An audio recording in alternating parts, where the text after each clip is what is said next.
Hey friends, this is DJT coming back to you with the next installment of Speak on It. Today I'm going to be talking a little bit more about this concept of winning. You all have tuned in because I've shared that this is going to be all about leadership, success, and the art of winning. And so when we think about those concepts, leadership and success, those definitions are a little bit ambiguous. If I asked you what leadership meant, you might say it's a president, CEO, a certain title or role. But if I ask somebody else, they may, say the person who sits in the back of the room and quietly listens, yet actively listens and decides to use their voice intentionally to advance an agenda.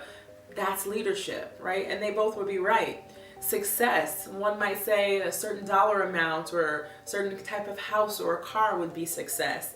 On the other hand, someone else might say that somebody just doing what they love and what they're passionate about, despite how much money they make, is success, right? So there could be many, many definitions for leadership and success, but this concept of winning, it's pretty universal. It's black or white, you win, you lose, and the feeling is something you just want to keep doing over and over again. And so one of the things that I say often is that winning is a team sport. And so I want to elaborate a little bit on that. So taking a step back, one of the things that I will do on each of these blogs is I'll share a belief or I'll share a personal story or an experience, and then I'll try to pair that with a couple of thoughts or action items that I want you to do or think about as you are on this journey of leadership and success. And so today's no different. My belief is that winning is a team sport, and I want you to think about two things. The first thing I want you to do is to take assessment of your team, right? You might call it a team, your crew, your posse, your squad, your clique, whatever you call it.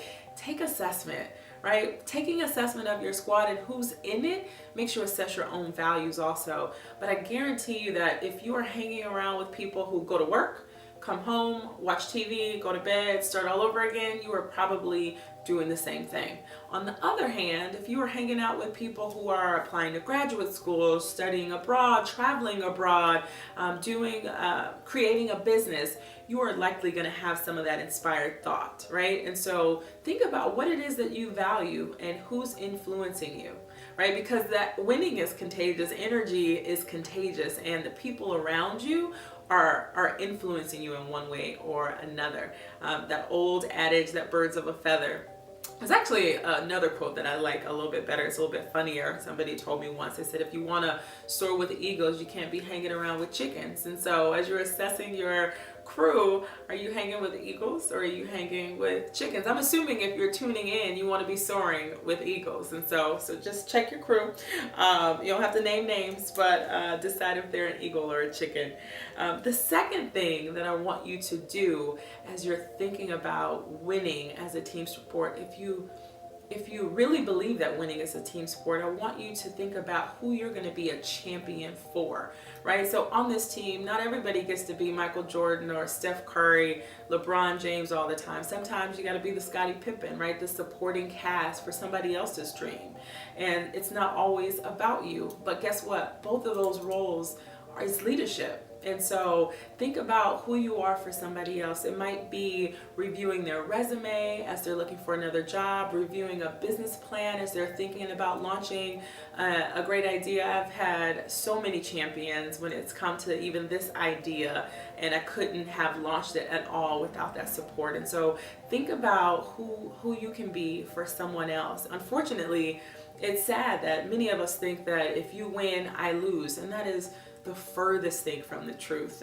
It's interesting and lovely how it works that the more you pour into other people, that energy just comes back to you even more. So funny, I was at church a couple weeks ago and the pastor said, one horse can pull a ton and two horses can pull 5 tons. And his point was that together we can do so much more. Now, I did not fact check that, and sometimes we make stuff up in the black church, but you know what I mean. It makes my point. So I want you to think about this concept of winning being a team sport. Assess your crew, assess your team, right?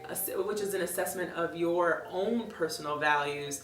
And then think about who you can be a champion for, because together we do more together than we can individually. With that, I want to close by reminding you that your voice matters, that words have the power to change minds and hearts and opinions and thoughts, and that changed thought helps us to change behavior, right? And that collective behavior change ultimately changes the world, which, as you recall, is the purpose of this whole Speak On It video blog, right? And so I want to encourage you to find something that you are passionate about and to speak on it so that we can change the world together. And so thank you for listening. Thank you for tuning in, and I will see you next Sunday at 6.